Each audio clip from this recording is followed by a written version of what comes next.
Heldreth, and I'm not sure if Molly is going to brief, but we just met her. Okay.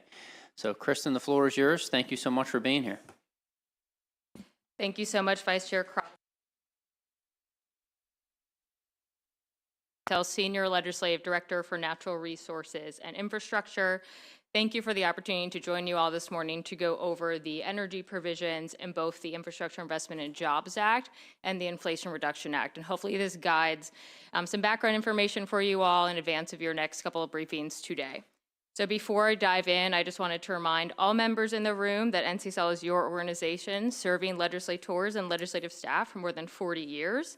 We promote policy innovations, create opportunities for state legislatures to share knowledge, and then also ensure that state legislatures have a strong, cohesive voice in the federal system. We do this because we believe in the importance of the legislative institution and know that when our states are strong, our nation is strong. Overall, we track 1,400 different policy topic areas, including today's areas of interest, the IJ and the IRA. And I do just want to point out my colleague in the back of the room, Molly Ramsdell, who's the director of our DC office and also the Maryland State Liaison. So if you have any questions or need to get in contact with NCSL for any needs, don't hesitate to reach out to her. There's going to be a lot of information today in the forthcoming slides, but we won't cover it all. If you have questions after the fact, please don't hesitate to ask me during the questions period or follow up with an email later. My email address will be at the close of today's presentation. As you're all aware, we've seen a number of infrastructure-related policy items over the last couple years, two most notable being the Infrastructure Investment and Jobs Act and the Inflation Reduction Act. The Infrastructure Investment and Jobs Act was signed into law in November 2021, so we're about a year and a quarter into fully utilizing the programs within it, accessing the funds, et cetera, and the Inflation Reduction Act, which passed in August of last year.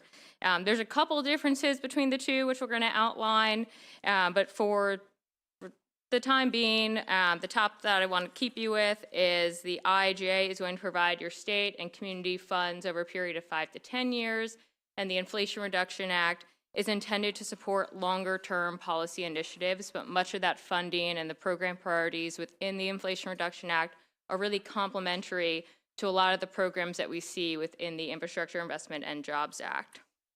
So the IIJA, as you know, was a massive package. It provided $1.2 trillion in investment for the nation's infrastructure, and while the package also includes $650 billion in transportation reauthorization, it also included an estimated around $550 billion in new infrastructure investment and spending over the next 5 years. So that's FY 2022 to FY 2026.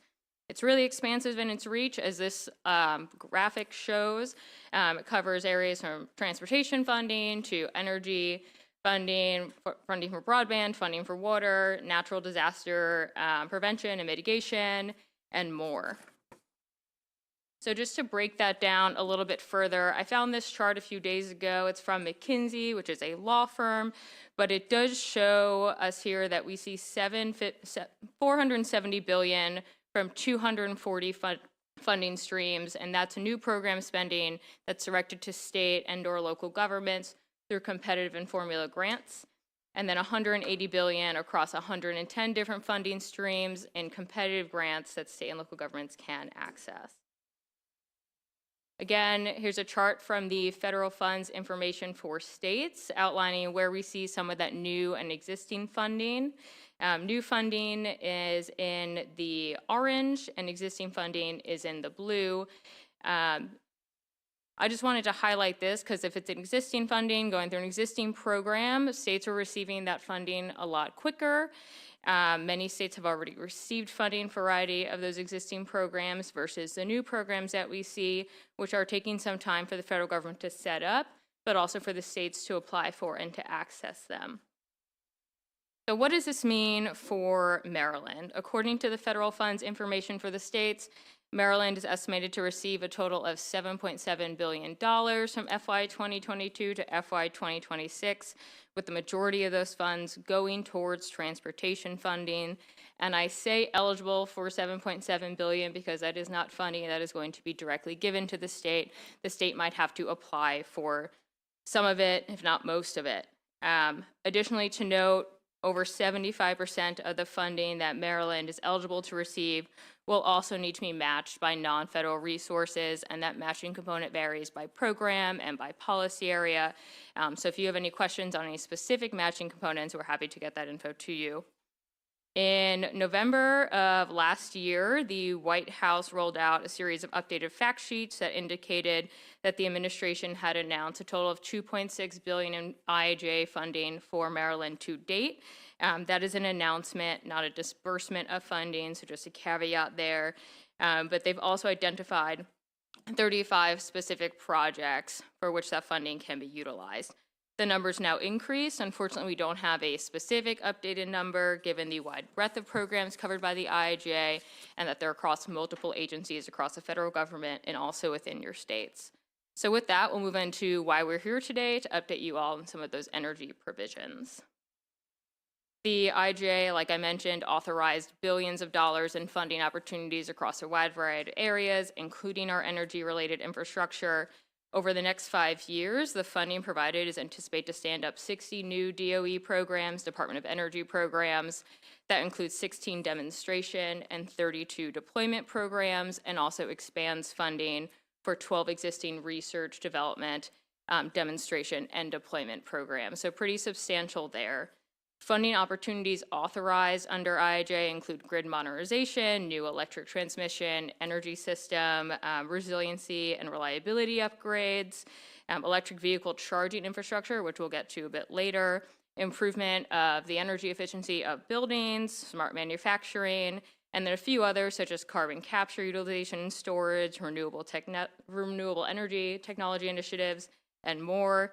We also see a significant amount of funding, which you'll see under competitive grants for research and development and supply chain funding, with most of that being provided via competitive grants. So that's funding that the state wants to receive. They will need to apply for it. So it includes funding related to batteries, including both the provision of the materials as well as the manufacturing of the materials and the eventual recycling of those materials containing those critical minerals.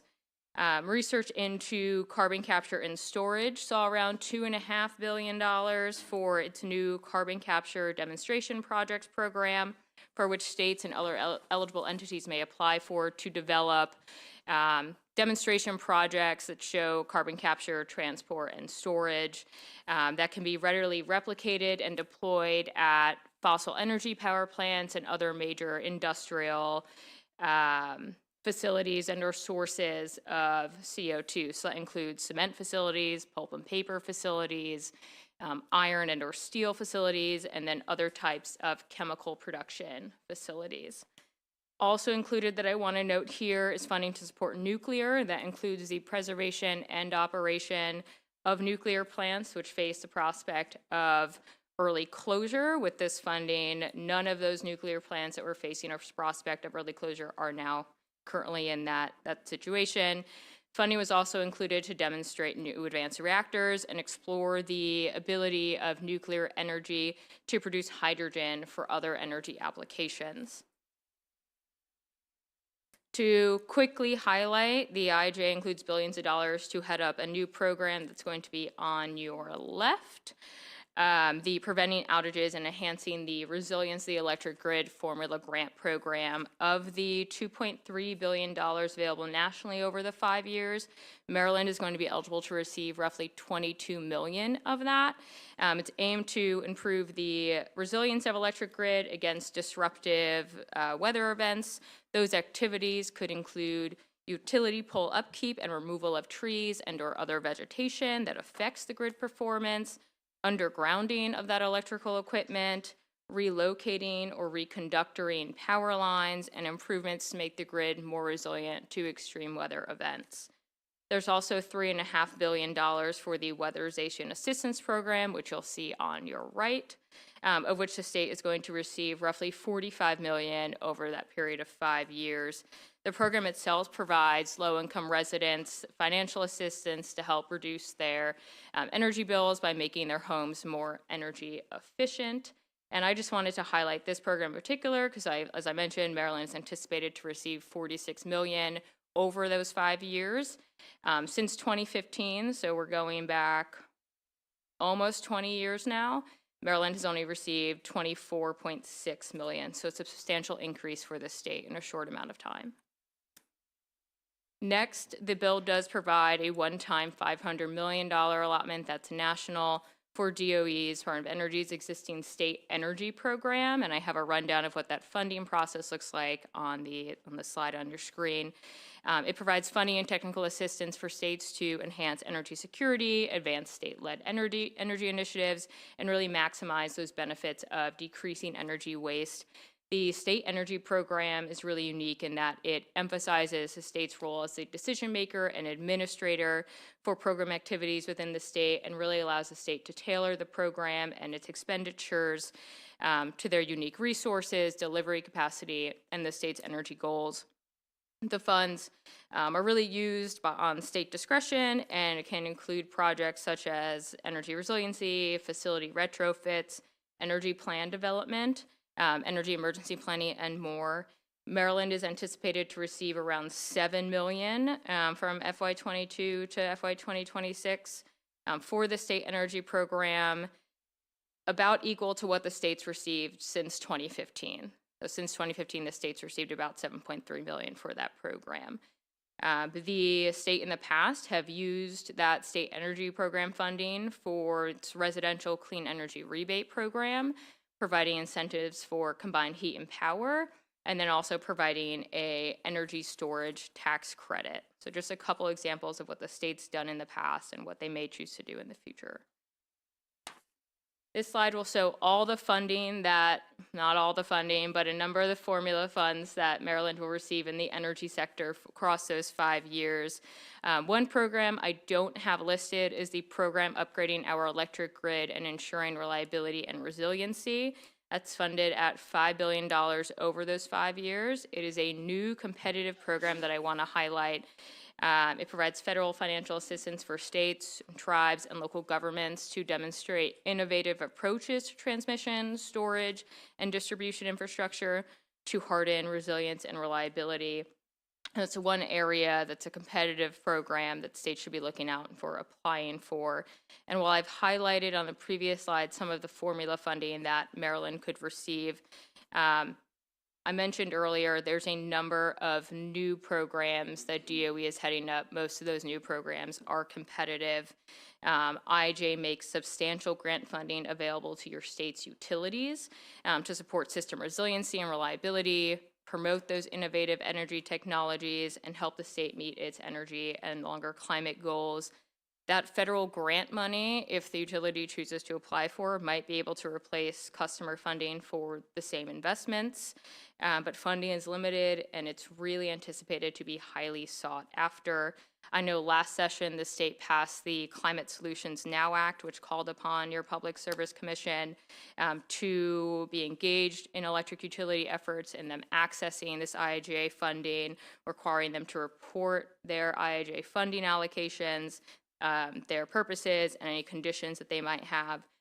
In my opinion, I think this action is actually going to help the state tremendously in figuring out where the funding is going, how industry priorities align with that of the legislature and the executive branch, and maybe it can start to play into some of the considerations that the legislature is taking in terms of where is this funding going to and how can our utilities help.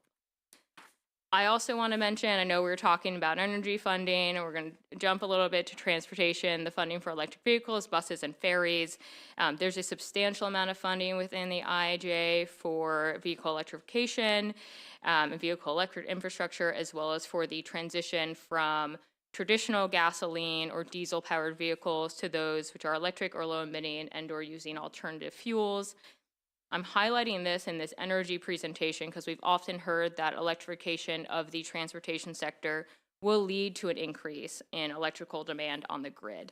Existing infrastructure might not be able to support the increase and might require upgrades to ensure that the grid can reliably support the increase in electrical load. So there's a substantial amount of funding coming for this vehicle electrification, additional charging stations, just something to keep in mind as you're making sure your grid is able to sustain that additional load.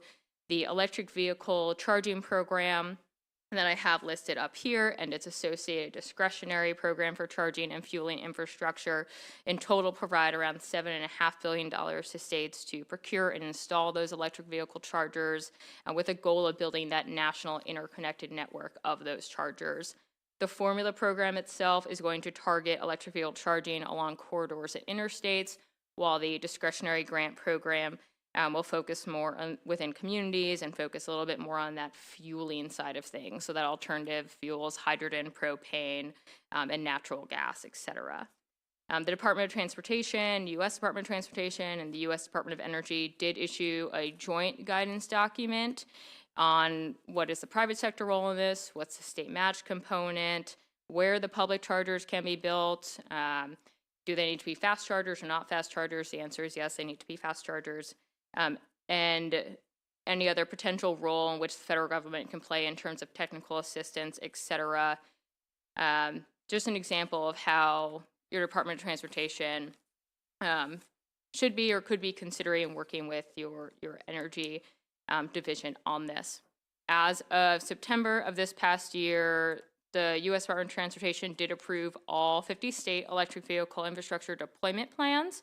Maryland actually had theirs approved by the Joint Office in September of this year, so they were part of the first of the they were within the first 35 states to have their plan approved by the federal government. You all had yours submitted back in July, so really ahead of the game there. The state is anticipated to receive around $63 million for the program, and I know that Maryland's Department of Transportation did just release the second request for information for the program just a few weeks ago, with the purpose of that request for information really being to gather information to educate the state on electric vehicle supply equipment, electric vehicle infrastructure, deployment data, data reporting, software networks, communications, and other cybersecurity needs for the state. One other area that I want to quickly highlight is some of the funding that we saw within IIJA for disaster mitigation and resiliency.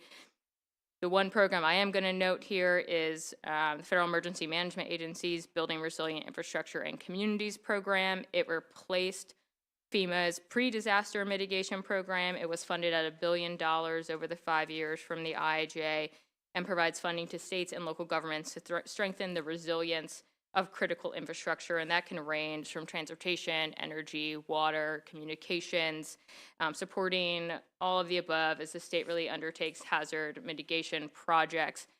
I call out BRIC because that BRIC funding can be used to advance broad, really flexible and innovative resiliency solutions to enhance the energy system and access to energy during disasters.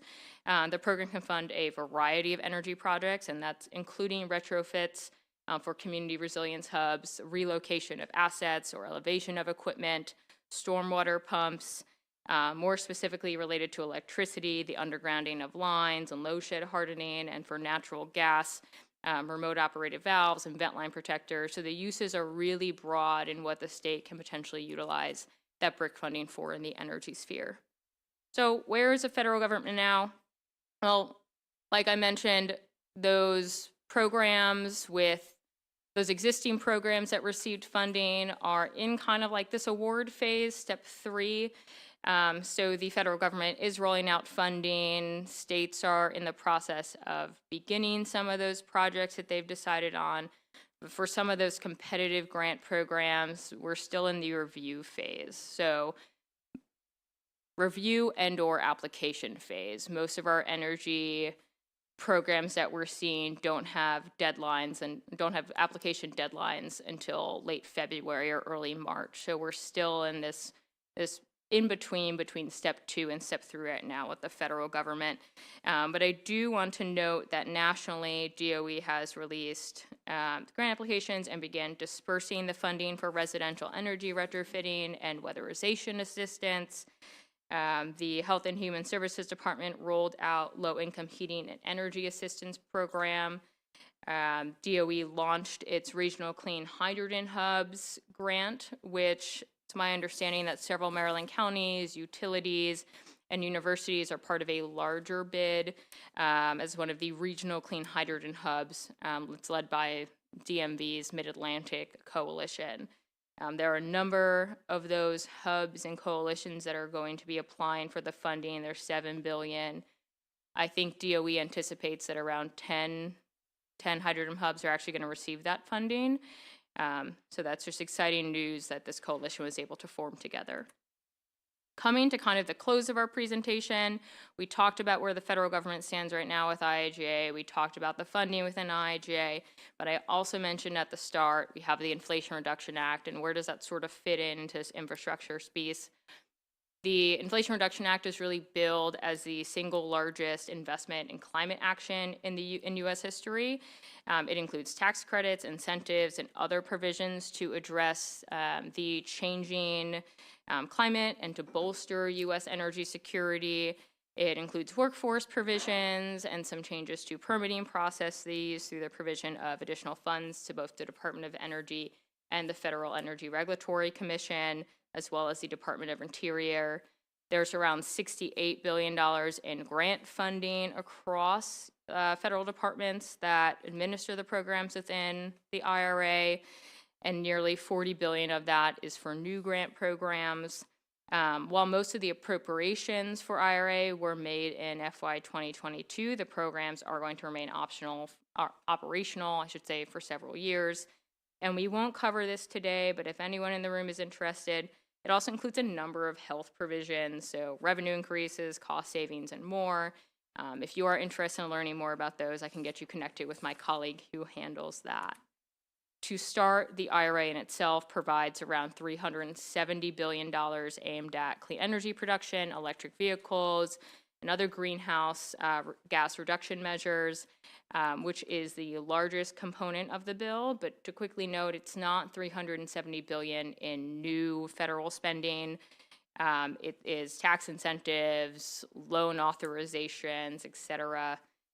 The bill includes funding for climate protection, household tax credit and rebates for energy efficiency and or renewable energy projects, and investments in clean energy production and other projects to reduce those GHG emissions. It includes some, what seems obvious to me, but may not be obvious for everyone, but tax credits for wind, solar, power production, and then also those for carbon capture and sequestration, hydrogen, nuclear, biofuels, and sustainable aviation fuel. Of course, you have the widely reported tax credit for electric vehicles and a number of new home energy upgrade rebates that will flow through the Department of Energy to the states for the states to provide to the consumers. Prior to the Inflation Reduction Act, Congress had generally only approved a lot of these tax credits on an annual basis, which was known as the Tax Extenders Bill. Instead, the IRA extends both the investment and production tax credit for renewable energy production. So that's wind, solar, geothermal, energy storage for 10 years. For fossil energy, the bill extends the carbon capture and sequestration tax credit while also increasing the tax credit to as high as $85 per metric ton for carbon capture from the current level of $50. Nuclear energy will receive a 10-year production tax credit for nuclear energy producers. It creates a new credit for the production of clean hydrogen in addition to a significant amount of funding for hydrogen-related research that was included within the IIJA. On the fuel side, we see a tax credit for the domestic production of clean fuels that would be based on their carbon emissions, while also continuing existing tax credits for biodiesel, as well as a new tax credit, which I just mentioned, for sustainable aviation fuels.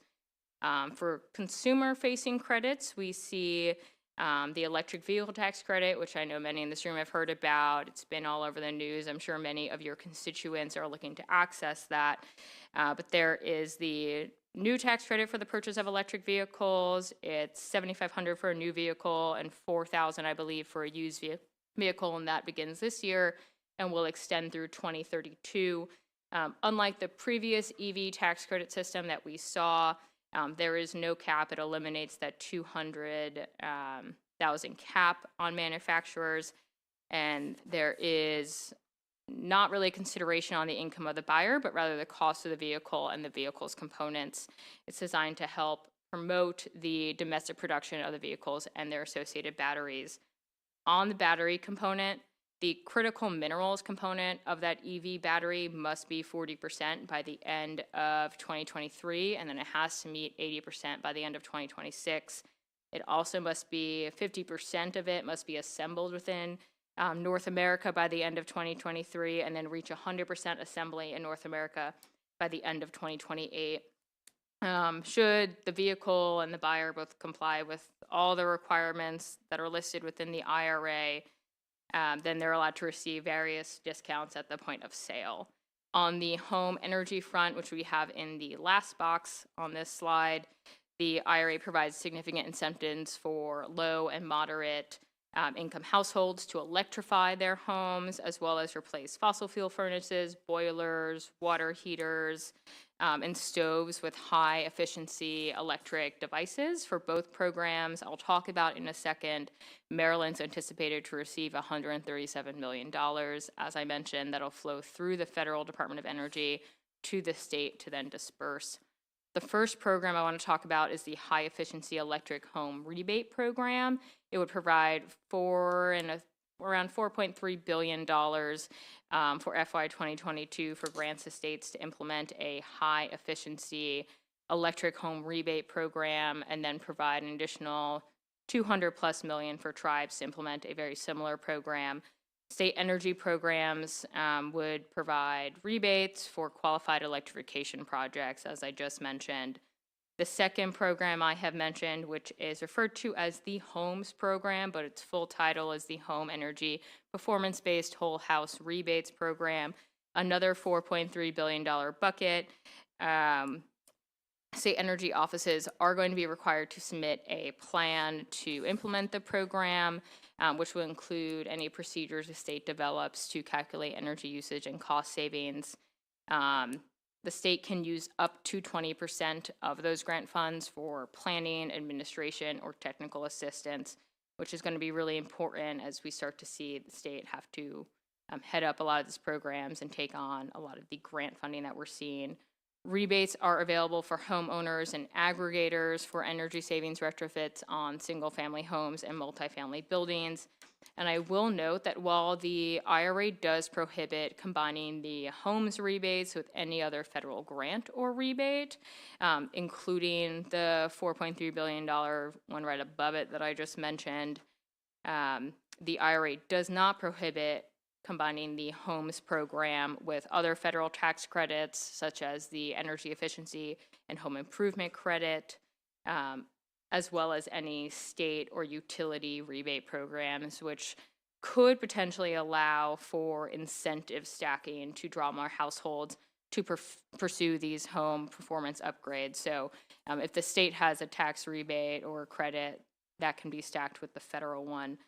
There's also a residential solar panel installation tax credit available at 30% through 2032. Next up, just talk a little bit about the loan authority that we saw within the Inflation Reduction Act. It creates new opportunities for new loan opportunities for energy infrastructure through the Federal Department of Energy. It creates investment which could avoid, reduce or sequester greenhouse gas emissions and support innovative clean energy projects across the board. Specifically, the first area we'll mention is for loans for energy infrastructure. In particular, the IRA provides $5 billion, which could support up to $250 billion in loans or refinancing guarantees for energy infrastructure that is no longer operating, as well as to enable existing energy infrastructure to do some of that GHG sequestering work. There's $2 billion for direct loans for non-federal borrowers to construct or modify electric transmission facilities deemed necessary to national interest. DOE is going to receive around $5 or so billion for domestic, non-federal, non-power, industrial or manufacturing facilities that are engaged in energy-intensive industrial processes to purchase, install, retrofit, or upgrade some of their advanced industrial technologies to help reach that net zero GHG emissions. And then finally, DOE is also provided with $3 billion for loans to support the advanced manufacturing of advanced vehicles, so electric vehicles, my apologies, and support low or no non-emitting GHG funds. So that includes hybrid, plug-in electric hybrid, plug-in electric, drive, and hydrogen fuel cell electric vehicles as well. There are a couple other provisions that expand beyond tax credits and loans and incentives for industries, and they're important to note given Maryland's location and the opportunity for wind, solar, and other renewable energy infrastructure. Specifically, the Department of Interior would only be able to issue new onshore wind and solar rights of way on federal land if the agency held an onshore oil, gas, and lease sale in the prior 4 months. For offshore wind, that requirement would be an auction of offshore oil and gas leases in the previous year, and the bill also reinstates the 2021 Gulf of Mexico oil and gas lease sale, which was previously overturned by a court and requires additional lease sales in the Gulf. IRA also lifted the September 2020 offshore wind leasing moratorium off the coast of the Carolinas, Georgia, and Florida, and also issued a requirement for the Department of Interior to ensure that lease auctions for new renewable power projects on federal land and water were contingent on any future oil and gas auctions. We also see $100 million provided for offshore wind electricity transmission planning. That includes research into non-transmissions alternatives, energy storage, and other grid-enhancing technologies for community economic development. Outside of lease sales, there's also a number of provisions aimed at expanding the nation's electric transmission system and would provide funding for the Department of Energy to upgrade certain national interest electric transmission facilities and to site interstate or offshore electrical transmission lines. Before we wrap up, I do just want to quickly highlight that there's also around $40 billion provided to the Environmental Protection Agency. I want to caution folks that most of these programs that we see flowing through EPA are competitive. They're not formulaic like we saw within the Infrastructure Investment and Jobs Act. And the parameters of these programs are still under internal discussion. EPA rolled out consultation periods for most of the programs listed here. They have officially closed, but EPA has unofficially said that they would continue to accept comments from states and or local governments up until the point that guidance is released. It's my understanding that guidance for most of these programs should come out the middle of this month, if not the end of next. For the Greenhouse Gas Reduction Fund in particular, EPA needs to roll out all of that funding by September 30th, 2024. So there's a short amount of time there.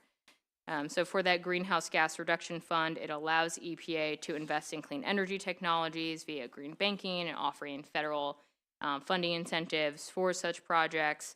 It would invest in nonprofit, state, and local financing institutions that are designed to really rapidly deploy low and zero emission technologies by leveraging investments from the private sector.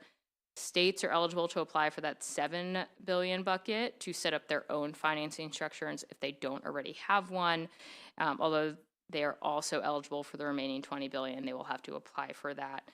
There's been some conversation that states will already need to have a green bank in order to apply for that, and it's my understanding that Maryland does, and your state green bank was designated during your last session.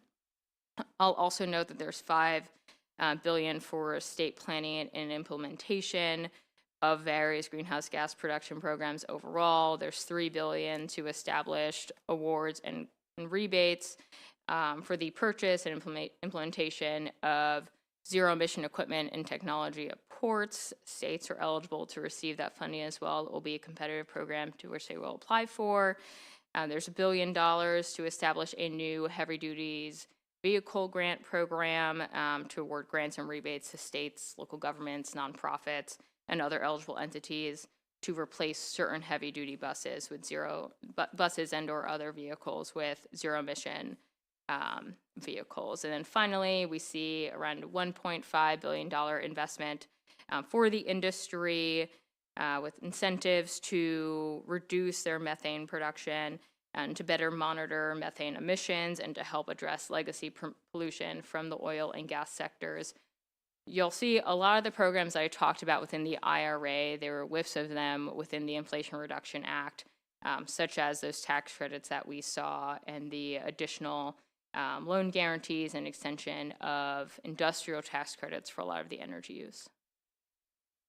IIJ and IRA implementation resources, if you're interested, everything on these slides is, if it is underlined, you can click on it. It will take you to a respective link, both from the federal administration, but also some from NCSL on IIJ implementation and key resources, explainer for states if you're interested in just learning more about it, and the Inflation Reduction Act, a very similar explainer for states as well.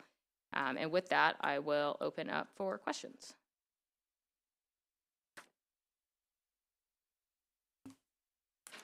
I believe I have Delegate Fennell. Much. It's actually a simple question. You talked about the BRIC funding. How much was allocated to the BRIC funding for the underground electrical wiring? Thank you, Madam.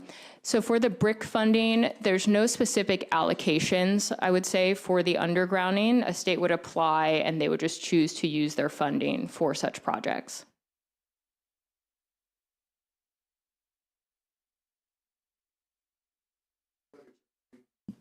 Thank you, Mr. Chair. Thank you for that presentation. And thanks for the shout out for the section in Climate Solutions Now that dealt with distribution planning. So last year we worked really hard on that, sort of looking at IIJA and figuring out how to do distribution planning so that we would maximize our funds and make sure that they met our climate goals. Trying to do something similar this year with offshore wind transmission. And I'm wondering if you have any guidance, sort of having seen what we did last year with that, if you have any guidance. The transmission money seems a little more challenging for me to figure out how the state could access it and or how it could be used specifically to reach state goals. And that may be because some of it isn't, the rules haven't been established yet for it, but I'm just wondering if you have any thoughts on that piece. Thank you so much for your question, Delegate. I would say right now we're still waiting on some guidance for this, but I do know that our team in Denver, who does a lot of our state research, just had a question come in on how states can access some of the transmission siting and or permitting funding. So I'm happy to get you connected with them. All right, thank you.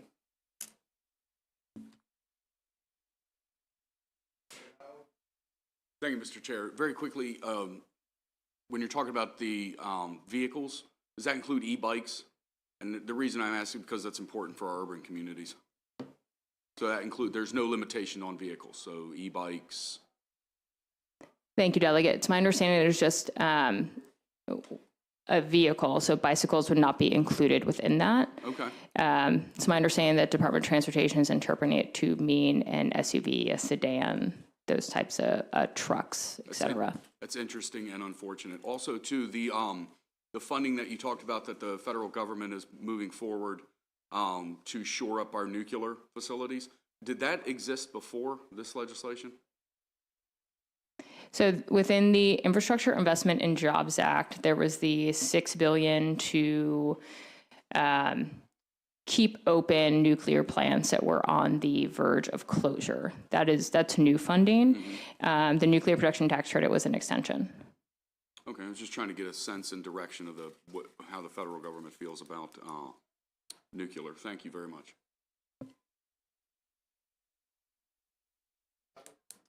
Hey, Mr. Chairman, I just had two questions. The weatherization programs you talked about, you said that was for homeowners. Does that also include renters or not? Thank you, Delegate. I'll have to check in and see if renters would be included under that program, and I'm happy to get back to you. Okay, thanks. And then last question on accountability of it all. I think I heard on the news the other day as high as like 30% of the COVID funds that went out the door were potential fraudulent uses. So how is all this money going to be accounted for? Is there a special way to do that, or is it just part of the GAO process? That's a really good question, one that I don't have a good answer for you for, but I'm happy to connect with a couple of our other state and local groups that are tracking some of the accountability behind uses of these funds and see if they have any better answer. Okay, thank you. Thank you, colleagues. Ma'am, thank you very much for your presentation. I believe that is all for this presentation. I don't see any more questions. We'll be moving on next to the Maryland Department of Environment. And colleagues, I would like to also remind you, as I've done in the past, that this secretary is fairly new.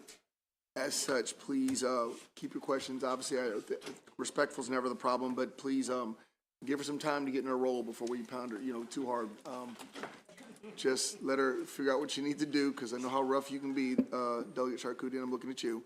So, but make sure that you guys please just give her an opportunity to lay out, her vision. And ma'am, I say this to a lot of the new secretaries. You don't have to make a lot of promises because we'll hold you to them. You don't have to go long because we'll hold you to that too, whenever you feel comfortable. But just know that at the end of the day, yeah, don't make a lot of promises because, man, they're hard to keep sometimes. Thank you. Oh, wow, I really appreciate that. Thank you. I've been in a couple of hearings and no one set the tone quite like that. In fact, I think they got the opposite message, to pepper on with questions. So thank you. That was very, very refreshing. So good morning. It's still morning. Yep. Good morning, everyone. And good morning, Chair Wilson and Vice Chair Crosby and members of the Economic Matters Committee. I am Secretary Serena McElwain, Secretary Designee for the Maryland Department of the Environment. And I appreciate you all inviting us here today, me and my colleague, to talk about RGGI, which is the Regional Greenhouse Gas Initiative, and to also talk a little bit about the Climate Solutions Act. So in terms of, I will say just quickly, in terms of my priorities coming in the door are in reference to anything that has anything to do with EJ, environmental justice. So that's a #1 priority for me. Enforcement, and obviously the Climate Solutions Act as well, as we work toward those goals to reduce greenhouse gas.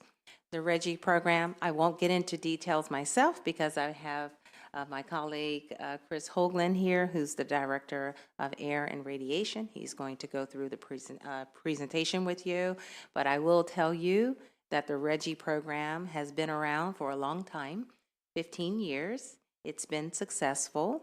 We've been able to reduce pollution and bring in funding.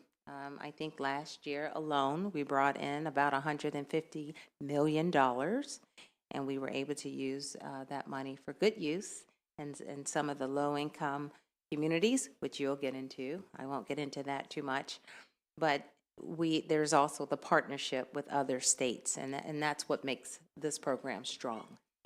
So that's just a high level. The Climate Solutions Act, we are working very hard to draft a report that's due, that we're required to have in June. We've partnered with the University of Maryland to help us with those strategies and figure out a way to make those aggressive goals that we have in that new law. So I'll save everything until the end in case you have some questions for not me, but him. Just kidding. For me. So I'm going to turn it over to you, Chris, so you can go on with the presentation. Thank you. Secretary McElwain. My name is Chris Hogan. I'm the Director of the Air and Radiation Administration at MDE, which is the part of MDE that administers the RGGI program. So I'll be talking first about the Regional Greenhouse Gas Initiative, affectionately known as RGGI, and then, as the Secretary mentioned, a little bit about our broader climate change work, especially under the recently passed Climate Solutions Now Act. So first, RGGI. RGGI is a carbon dioxide cap on power plants. 12 states, including Maryland, currently participate in a multi-state program. Under RGGI, most of the carbon dioxide allowances that constitute the cap, I'll explain what that means in a moment, most of those are auctioned off, and that raises proceeds for the states to invest in energy programs and community projects. As the Secretary mentioned, RGGI is now in its 15th year. It's been a very strong partnership among the East Coast states to drive climate change progress. A little bit about what RGGI is and how it functions. RGGI is a cap and invest program. What does that mean? It does 4 relatively simple things. The first thing is that we have a regulation that requires carbon dioxide sources, in this case power plants, to turn in allowances for their emissions. So every time a power plant in Maryland emits 1 ton of carbon dioxide out of their smokestack, they now owe the Maryland Department of the Environment 1 allowance at the next compliance deadline. Step 2 is that we only create so many allowances. That's what makes it a cap. So the total amount of CO2 emissions coming out of the power plants is capped, and that cap gets smaller every year. Step 3 is that these allowances that constitute the cap then can be traded among all of the sources. Those 3 things are what we call a cap and trade program, a well-established regulatory model in the United States. RGGI does a 4th thing, which is that the way it gets those allowances out there into the world is by auctioning them. So the states auction these allowances, and that raises the funds that we can then invest into energy programs and community projects. So that's why we call RGGI a cap and invest program, is that it does those 4 things. A little bit about who does RGGI in Maryland. First, RGGI is a multi-state program, so there are lots of regional coordination groups. They're managed by a nonprofit that the states created called RGGI Inc. that helps administer the program. There's a board of directors for RGGI Inc. that Secretary McElwain and her counterparts sit on. There are committees where the agency heads all determine the big policy questions, and then there are lots of staff committees where my team helps run the program with their counterparts in other states. Within Maryland, on the policy-making side, it's MDE and the Public Service Commission. MDE and PSC are the formal participants in the regional process. They're the organizations that sit on the RGGI Inc. board. They're the organizations that participate in the program design and review, establishing what are the goals of the program and how is the program going to get there. And then MDE in particular, we administer the regulation. RGGI is at its heart an air pollution regulation, so MDE, that we administer that regulation. On the other side of the program's function, the investments, that's handled by the Maryland Energy Administration. So the proceeds, when we sell the allowances every quarter, go into the Strategic Energy Investment Fund, which you all are very familiar with, and MEA administers that fund. So that's the division of responsibilities within Maryland between MDE, the Public Service Commission, and MEA. So a little bit about RGGI's impacts. First, on CO2 emissions, since RGGI is a CO2 emission regulation, RGGI has been very successful at accelerating emissions reductions in Maryland and the other RGGI states. Across the RGGI states, we've cut power plant carbon dioxide in half since the program began. That decline is particularly pronounced in Maryland, where our emissions last year, our power plant emissions last year were 63% below the year before RGGI began. This graph here shows our annual RGGI-covered emissions in Maryland. This is almost entirely power plants going back to 2000. You can see on the left the period before RGGI, and on the right the period since RGGI. We've seen a very rapid decline in carbon dioxide emissions from power plants. And within Maryland especially, but also across the RGGI region, this decline is much faster than the rest of the nation. And RGGI is part of that. More on the proceeds and investment. So the graph on the left shows the annual proceeds from the allowance auctions for Maryland. You can see it varies year to year. The amount that we receive through auctioning the allowances depends on the price of an allowance at any given time, and that price changes based on activity in the market. And you can see that last year we had a record year for raising proceeds for Maryland to invest through RGGI with approximately $150 million. Last year we also passed the $1 billion mark. So RGGI has raised $1 billion for Maryland to invest in community projects, in energy programs, in low-income bill payment assistance. On the right shows the formula that the committee is very familiar with for how that RGGI money is invested through the Strategic Energy Investment Fund. Half of the proceeds go toward low-income bill payment assistance. 20% of the proceeds go toward energy efficiency. Of that, at least half has to be projects in low to moderate income households and facilities serving low to moderate income communities. Another 20% goes into clean energy and climate change programs. This includes lots of different things. This includes grants for rooftop solar arrays, grants for electric vehicle purchases. It funds our climate change planning program in MDE. And then there's a cap on the amount that MEA can spend on administering the program.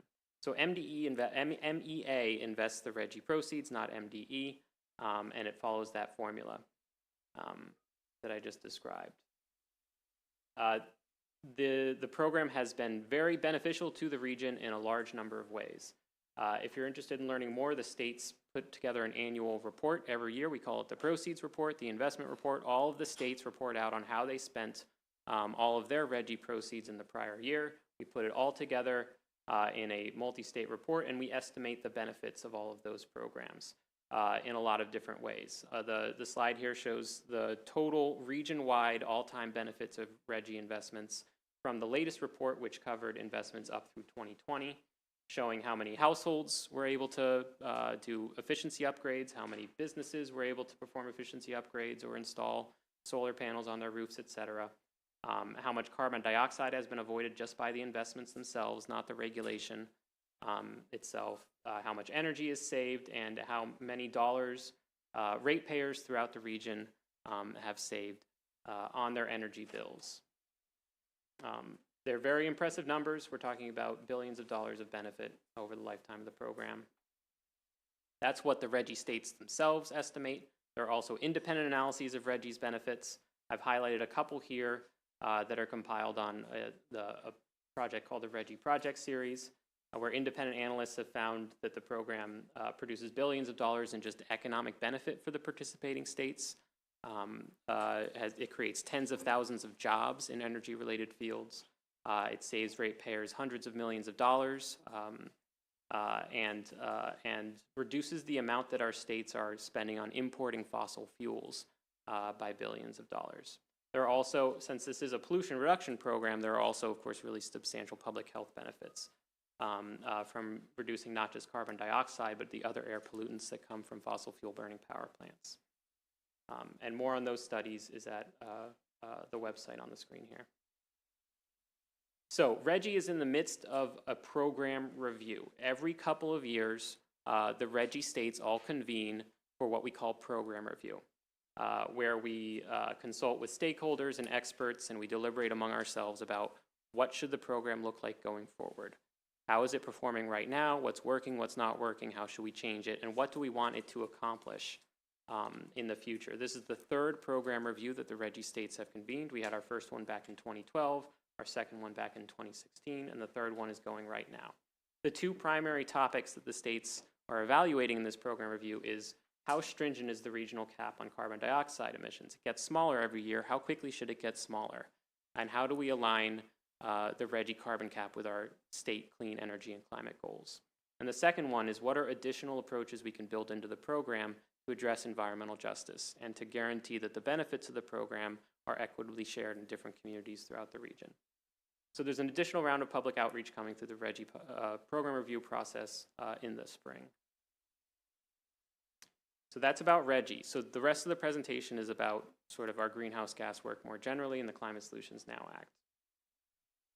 First, Maryland economy-wide greenhouse gas emissions. This graph shows those emissions through time. On the left, going back to 2006, which is the baseline year under our climate laws, moving out toward 2045 with the new goals established by the Climate Solutions Now Act. The blue lines here show the total amount of greenhouse gases that Maryland is emitting into the atmosphere.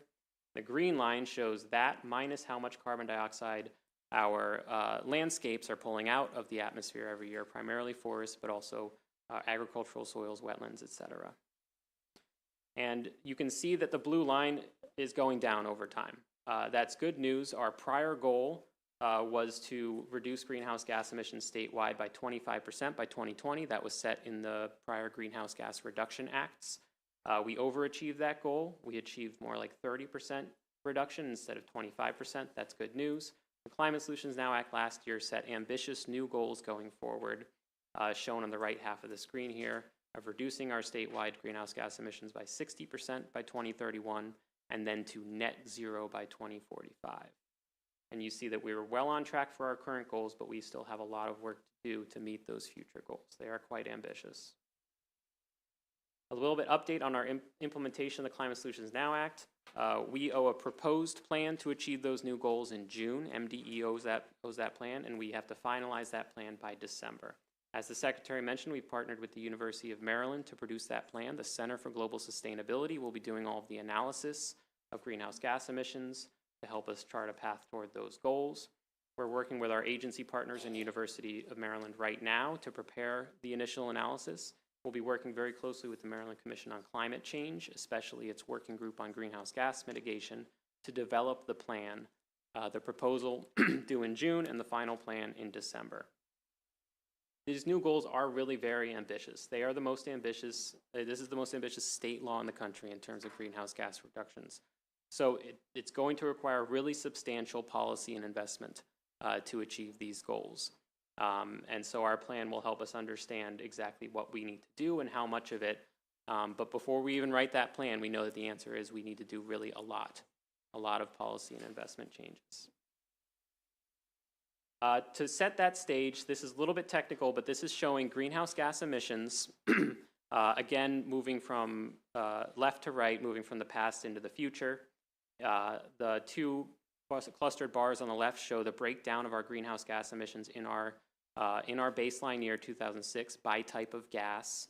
There's more than one greenhouse gas. Carbon dioxide is shown in blue. The others are shown in other colors, especially in yellow is showing methane, a potent greenhouse gas. The Climate Solutions Now Act required us to change our methodology for how we account for those other gases. In particular, it makes methane, it accounts for the fact that methane has a very, very strong impact on warming over short periods of time. So that change in math changed all of our estimates of emissions. And it in fact, it amplified the magnitude of the methane reduction challenge and our overall challenge to hit these goals. The central cluster of bars show where we were on our most recent greenhouse gas inventory, that's 2020, showing that we would achieve that 30% reduction. And then on the right is sort of setting the stage for the challenge we have in this initial plan of reaching our 2031 climate change goal. You may recall we issued a plan just a year or two ago to achieve the prior 2030 goal, where from the department's perspective, we sort of threw the kitchen sink at the problem. We put lots and lots of new policies and measures in there. And we were aiming for a 50% reduction. We just missed it. We were estimating a 48% reduction. With the changes in the math, under the current math required by the Climate Solutions Now Act, that would have been a 42% reduction. So if you look all the way at the right hand of the screen, it shows the difference between the climate plan we issued a couple of years ago, which included lots of new additional things, ambitious things, and the new goal we have. And there's a big gap. We need to do substantially better than we proposed to do 2 years ago. It's a big number, and so it'll require a lot of creative thinking about how the state can get the resources together to achieve that new goal. It's a big challenge that we're going to throw ourselves at. But in the meantime, we don't want to wait for another plan. We need to keep moving now so that we don't lose any more time. So this just highlights a couple of ongoing and immediately incoming actions that we're taking. This graph here just shows the breakdown of greenhouse gas emissions from different sectors in Maryland's economy in our most recent inventory year, which is 2020. Blue is transportation, the largest source of greenhouse gas emissions in Maryland. Red is electricity generation. This is power plants, including power plants out of state that are supplying electricity into Maryland. Green is buildings. This is fuel being burned in furnaces and boilers and water heaters inside buildings. Purple is waste management. This is mostly landfills and wastewater treatment plants, et cetera. And so we're taking actions in the various industry sectors. In particular, we have MDE recently proposed 2 regulations that address landfills, one implementing the food waste diversion law and one from the AIR program controlling methane from landfills. Those were both just proposed. The comment period is just closed, so we're moving through the regulatory process on those. MDE is also hard at work drafting building energy performance standards. This is a new program established by the Climate Solutions Now Act where MDE will be regulating emissions from buildings, direct emissions from large buildings. We're working on that regulation now. In the transportation sector, we're working on new regulations for vehicle emission standards. And then the Maryland Commission on Climate Change in its annual report last November made many, many recommendations for additional state policy, both actions by the governor and agencies and action by the General Assembly. So I'd refer members of the committee to that report for ideas for additional policy action to take so that we can keep moving while we're engaged in the important long-term planning process and do both things at the same time. So that concludes the presentation. Looking forward to discussion and questions. Thank you.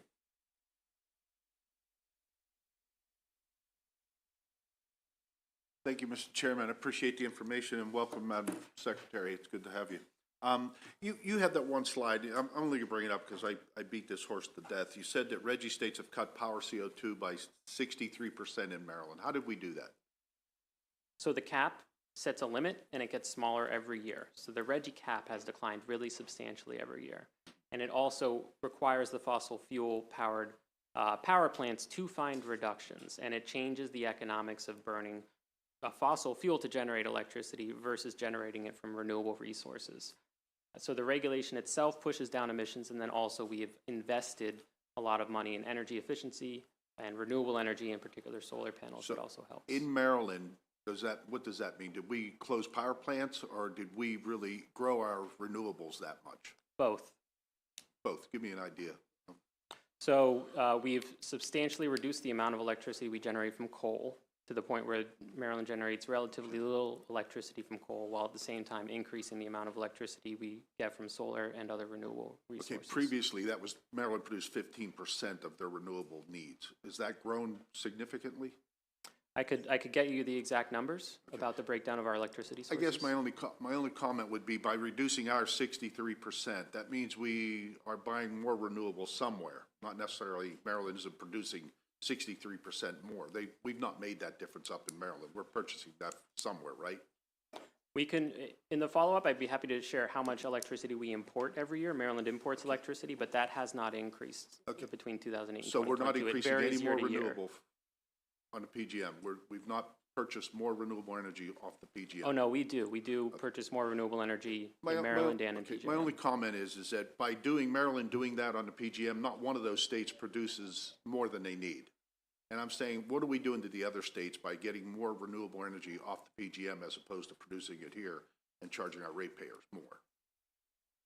So I'd be happy to provide more information about how the renewable portfolio standard works, which is the primary mechanism for that, and how the composition of the state's electricity But I think my resources point has is well changed. taken, that we are purchasing more, we're trying to get more on the backs of our ratepayers that can't be produced. Nobody's producing too much that they can afford to sell us renewable energy and not hurt their own environment. Is that right?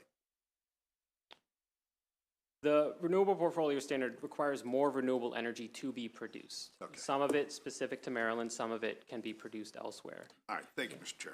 Thank you.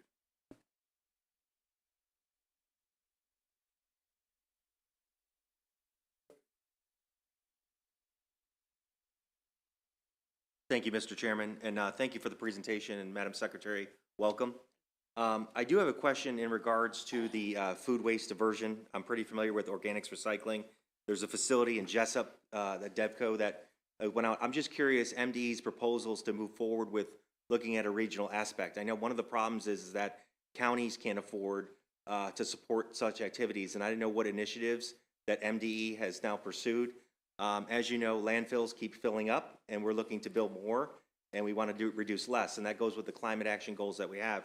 So I'm just curious if there's any current initiatives to further, even with the private sector, because I know that that's where that's headed. If you had any comment on that, I appreciate that. Thank you. So we'd be happy to follow up with the land team about the diversion law specifically, but in any case, for any of these, the MDE regulation should be accompanied by other measures to make sure that we can accomplish whatever the goal is, right? So we rarely want to, approach some goal and say, okay, well, the only way we're going to do that is the regulation. The state also should be mobilizing resources to ensure that the measures taken to accomplish the goal are affordable, say as a general matter, but we can follow up on food waste diversion specifically. I'll just say that it's a mix of, in terms of strategies and how we get to those goals. But that is one that's really important. I haven't been able to dig into it yet, but that is one of the questions I have too. Thank you. Colleagues, and we have a few more questions. I will again remind you that it's a new administration. There are new people sitting here. So please curtail your questions to what they may know or basically understand. I understand we have questions, and I'm sure we'll have plenty of opportunities to speak with the Secretary again, but I would ask you to, otherwise we're going to get a lot of the same answers. If I'll get back with you, I'll look into that. Let's find out together. So again, please curtail your questions to something that's reasonable that in the brief time that they've been here, they may be able to answer. Thank you, Mr. Chair. Well, with your initial intro, I felt the need to start by just thanking the Secretary for both, I'm so excited that you're here, welcome. Followed some of your work in California, and I'm really excited that environmental justice is your top priority. And thank you for taking time in your really busy first week to meet with students that I've been working with on compost and food waste reduction. So really wanted to acknowledge that. Thank you. Looking forward to working with you. I was just thinking about those children when he was making the comment. I was just thinking about, that was wonderful. Thank you.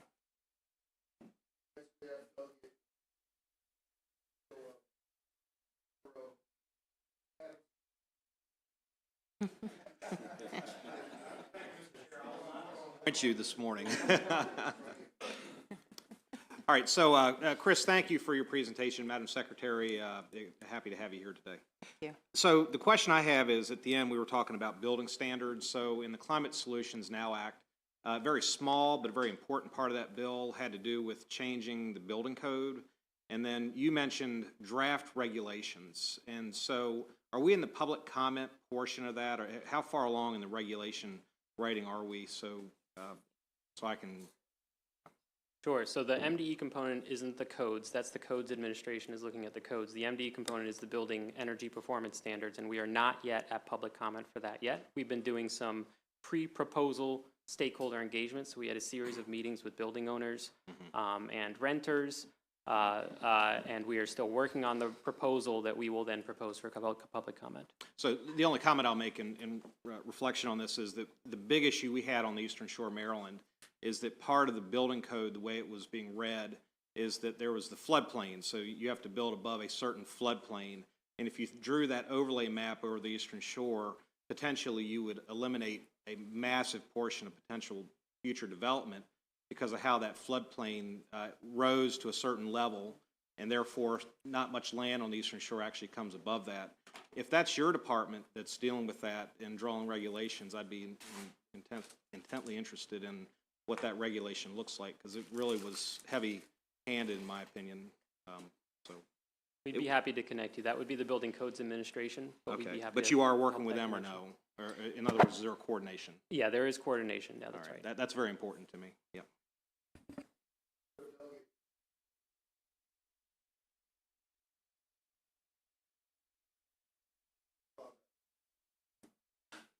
Thank you, Mr. Chairman. And I see via LinkedIn that you've been there 10 months, so I'll preface this question and give you some time. If you can report back when you're able to look into it. So I live in Frederick County, and to my north is Pennsylvania, to my south is Virginia, to my west is West Virginia. And the question that I have is that it was presented today that this would be the most ambitious undertaking of all the states in the country as far as reducing fossil fuel production and things of that nature. So my question is, if Maryland reduces production in an effort to reduce fossil fuels and pollution, and our surrounding states have to pick up the slack, are we having a net benefit as it pertains to pollution? You know, because given I'm surrounded by all three sides from different states that may not have the same ambitious plan in place. So if you could just maybe report back to the committee, or at least to me, on how what the net result is, because we don't, you know, we live in a bubble. We're all in it together, right? Pennsylvania, Virginia, Maryland, we're all in it together. Even if we improve here and they don't improve there, the net result is the same, right, to some extent. So that's what I would like to find out is if we implement these most ambitious plans and our neighbors don't implement them and they pick up production to keep supplying us with energy that we no longer produce, what is the net result? Thank you very much. Thank you, Mr. Chair. Thank you. And I guess to be fair to my colleagues across the aisle, there is this lingering question of when we're the ones reducing and depending more on renewables, does it really help if we're just paying more for dirty electricity from Pennsylvania? Because if we're telling people in Maryland that they can't produce and we're trying to clean up Maryland, but now we're spending more money to go out of state to buy what may be dirty coal energy, is that actually the only option that we have? And I say that, and again, I'm not trying to speak for these guys, but I do hear it quite a bit. And it is a very fair question that, you know, we're spending more. How are we motivating the other states to also decrease their emissions? Or, because now we're buying from them as well as they're producing for themselves, are we actually increasing how much they produce as far as dirty emissions in Pennsylvania? It's not a question that you need to answer now. It is a lingering issue that we've had in this committee about ambitious goals versus the reality of what we can actually do and do right, because it's not good to say we've dropped by 63% if the surrounding areas increase. We're just patting ourselves on the back for nothing. And I believe that's what I hear consistently from the other side. So for that point of clarity, and because I don't want to cut my colleagues off, even though I probably do, I know that's something that needs to be addressed. When we talk about our dependency on renewables, well, we know that that's not a big number. So again, I would love to hear, and you'll have time to present, I'm sure, and testify and be questioned once you get your feet under you and these bills come through. But that is a lingering question that people have. Are we actually doing an overall good? Or are we just raising the rates of our constituency? I appreciate that. That is something that we will be talking about and going into a little more detail, a lot detail actually, on how the program, how is it all coming together and working for the benefit of all. But I will say with Reggie that we talked about earlier, that partnership, and you can correct me if I'm wrong, but that partnership that we have with Pennsylvania, New York, and all the others, together we are coming up with how much load or how much pollution we are allowing for a bigger picture of reduction for all of us, and because we all contribute. If we were operating by ourselves in Maryland, then a lot of things that you just said would be an issue. But because we're pulling everyone with us as weight, we're able to look globally at how is this going to impact all of us? And I would ask again, so sometimes maybe the numbers of what other states' reduction plans are, what they were last year, how they are also swinging towards renewables. So because, God damn it, Mark. Because I should have kept talking. All right, you know what? Let me stop before somebody else hits their button. Delegate Weibel. Thank you, Mr. Chairman.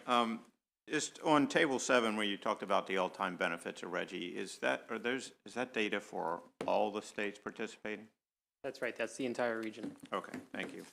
And then, Madam Secretary, you said when you started you had 2 priorities. One was environmental justice and the other one was Reggie, but you didn't talk about the first one. Could you expand on that a little bit as far as what your priorities are, some of the details of environmental justice, where you want to go with that? All inclusive, everything that we do, permitting, there's some issues with who are we giving permits to, right? We need the backing of US EPA to help us when we're wanting to look closely at permits that have cumulative impacts on communities. And so I've been doing national work representing all states, not just Maryland, California, but everyone.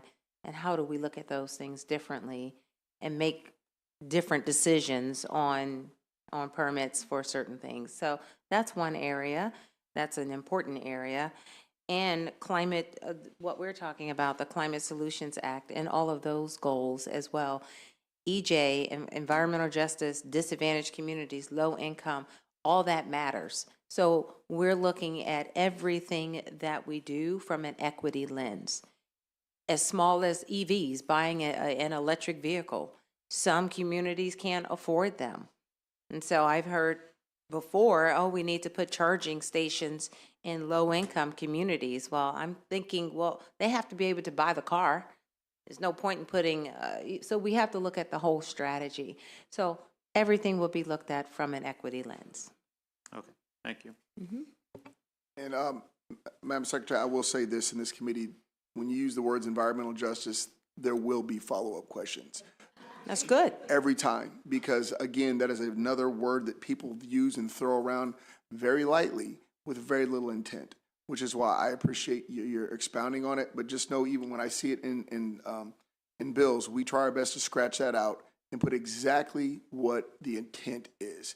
Because environmental justice is a very beautiful word that makes people feel very good about themselves. tends to not carry a lot of weight if there's no explanation. So thank you again, and know that you'll hear that question again when you use that answer. Thank you. I appreciate that.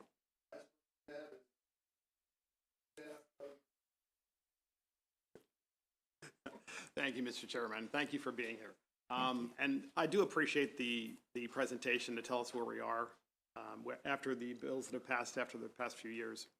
My question is, given the new regime and approach to the climate change, this is important because in my county we have a nuclear power plant, and then we also have a liquefaction natural gas export plant.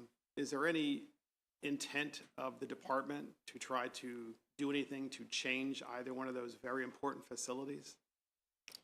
Now, that is definitely a question I cannot answer That's fair. right now. No, that's fair because they're new. But I understand your question, and we'll be looking into that. And I would just want to add that with the liquefaction natural gas plant that's in Calvert County, it probably couldn't be approved today, could not, given the department and the bills that it's not your fault. These bills passed before you got here. So, but I guess my point is that it's a shame because that very facility is keeping Europe warm this winter. And I would just encourage the department, I mean this really sincerely, encourage the department to have an alternative in place before something is just banned or there's an intent to try to shut something down. I would really ask you. Thank you.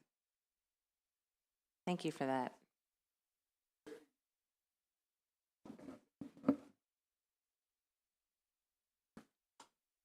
Looks like we don't have any more questions. Colleagues, we have another briefing at 1:30, so go fill your bellies.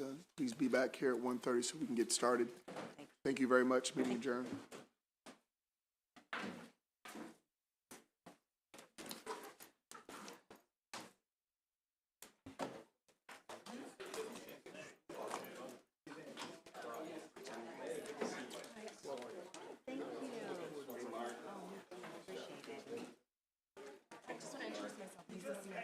Maryland Public Service Commission. We presented yesterday. Our chairman, Jason Senate, is actually sitting in Dallas because he's not here today, but he's my information. I know he would have wanted to greet you and welcome you. Yeah, and if you ever want to